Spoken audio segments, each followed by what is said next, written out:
So hello friends, welcome to another video of stock market. आज हम discuss करने वाले हैं डिक्सन टेक्नोलॉजीज के बारे में। जी हाँ, डिक्सन टेक्नोलॉजीज ने अपने रिजल्ट को डिक्लेयर किया है। कैसे है रिजल्ट एंड इस पर्टिकुलर स्टॉक के बारे में नेक्स्ट आउटलुक क्या है, सारी चीज़ों का एनालिसिस करेंगे, तो वीडियो के एंड तक जरूर देखिएगा। सबसे पहले हम बात कर लेते हैं कुछ बेसिक चीज़ें। हम जानते हैं डिक्सन टेक्नोलॉजी कॉन्ट्रैक्ट मैन्युफैक्चरर है जो नॉर्मली अपने क्लाइंट्स के लिए LED TV, washing machine, LED bulbs, CCTV and mobile parts like mobile display and mobile charging devices, ये सारी चीज़ें मैन्युफैक्चरिंग करते हैं। एंड इनके जो मेन क्लाइंट्स हैं उसमें Samsung, Panasonic, Xiaomi, TCL, OnePlus and many more चीज़ें शामिल है। उसी के साथ साथ फिलिप्स, हैवेल, सिस्का, बजाज, विप्रो, ओरिएंट, ये सारी चीज़ें, ये कंपनीज जो है वो इलेक्ट्रॉनिक्स गुड्स का ऑर्डर भी डिक्सन को देते हैं। सो इनका क्लाइंट बेस बहुत बड़ा है। इंडिया में जितने बड़े प्लेयर्स है ऑलमोस्ट सभी इनके क्लाइंट्स है।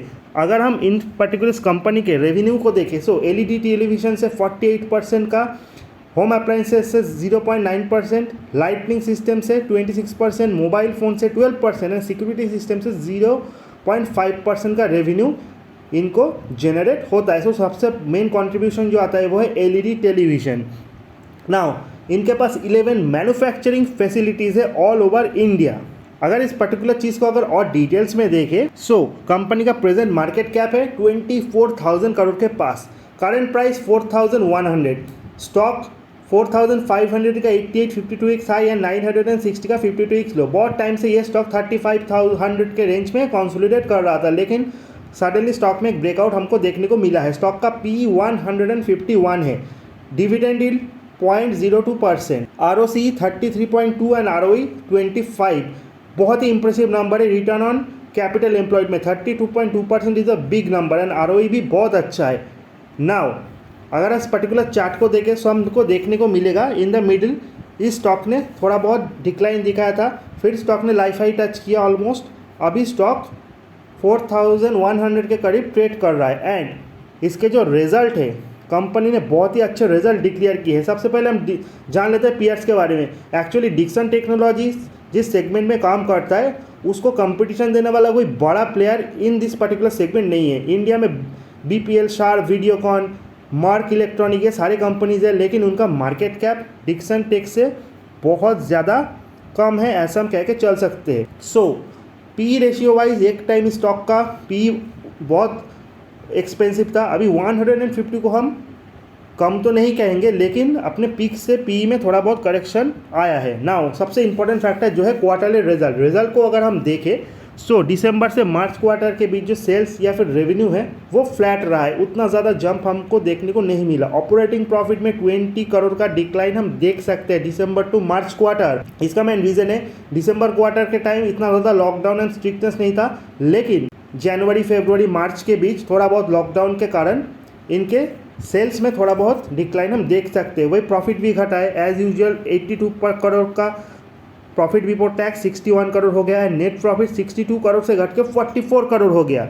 लेकिन इस पर्टिकुलर चीज़ को अगर हम ईयर ऑन ईयर देखें तो उसमें बहुत अच्छा जंप हम देखेंगे। सेल्स 4,400 करोड़ से 6,448 करोड़, ऑपरेटिंग प्रॉफिट 228 करोड़ से 287 करोड़, नेट प्रॉफिट 120 करोड़ से 160 करोड़। सो जो लोग पर्टिकुलर क्वार्टरली बेसिस के ऊपर देख के स्टॉक को बाई करते हैं ट्रेडिंग पर्पज से, उनके लिए तो रिजल्ट डिसअपॉइंटिंग है, लेकिन जो लॉन्ग टर्म इन्वेस्टर्स है जो ईयर ऑन ईयर प्रॉफिट को एनालाइज करते हैं उनके लिए प्रॉफिट शानदार है। नाउ कंपाउंडिंग सेल्स ग्रोथ देखा 5 साल में 36% का एंड 3 साल में 31%, कंपाउंडिंग प्रॉफिट को 36% एंड 38% 5 ईयर्स एंड 3 ईयर्स का, बहुत ही इंप्रेसिव नंबर। स्टॉक का अगर CAGR प्राइस ग्रोथ देखें 3 ईयर्स में 84% का रिटर्न, 1 ईयर में 295% का return. Return on equity 24 and 25%, यानी रिटर्न ऑन इक्विटी में भी एक कंसिस्टेंट ग्रोथ हमको देखने को मिला है in this particular stock. Cash flow 237 crore से 170 करोड़ तक गिर गया है। अगर हम इस पर्टिकुलर कंपनी का शेयर होल्डिंग पैटर्न देखें तो प्रोमोटर्स के बाद 35%, FII DIS को मिलकर 30% एंड पब्लिक होल्डिंग 34%। किसी भी कंपनी का अगर DII FI होल्डिंग 30% के ऊपर है उसे हम बहुत अच्छा कंपनी कंसिडर करेंगे। एंड इसमें promoters DIFI and public holding का पैटर्न ऑलमोस्ट सिमिलर है। नाउ कंपनी के बारे में अगर और कुछ डिटेल्स में चीज़ों को एनालिसिस करें तो हमको सबसे पहले जानने को पड़ेगा डिक्सन टेक्नोलॉजीज का रेवेन्यू मिक्स। अगर Q4 FY20 and Q4 FY21 के बीच कंपेयर करें सो कंज्यूमर इलेक्ट्रिक से 46% का रेवेन्यू इन्होंने जनरेट किया था FY20 में। उसके बाद आता था लाइटनिंग प्रोडक्ट 30% एंड 10% का जो 7% and 6% from other products. FY21 में 56% का जो कंट्रीब्यूशन है वो कंज्यूमर इलेक्ट्रॉनिक से आया है, यानी कंज्यूमर इलेक्ट्रॉनिक का कंट्रीब्यूशन बढ़ा है।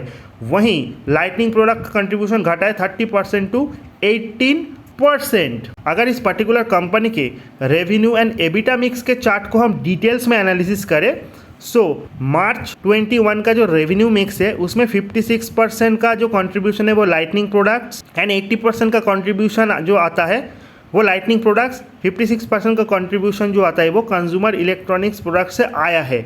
वहीं दिसंबर 20 में अगर हम देखें तो 62% का कंट्रीब्यूशन था वो कंज्यूमर इलेक्ट्रॉनिक्स एंड 16% का कंट्रीब्यूशन लाइटनिंग प्रोडक्ट्स में था। वहीं अगर एबिटा मिक्स को उसके साथ कंपेयर करें तो सिर्फ 35% का एबिटा आया है कंज्यूमर इलेक्ट्रॉनिक्स से एंड 38% का लाइटनिंग प्रोडक्ट से। सो 56 versus 35 and 18 versus 34। So revenue mix के साथ अगर एबिटा मिक्स को अगर हम देखें यानी एबिट मिक्स को सो उसमें बहुत बड़ा डिफरेंस हम देखने को पड़ेगा।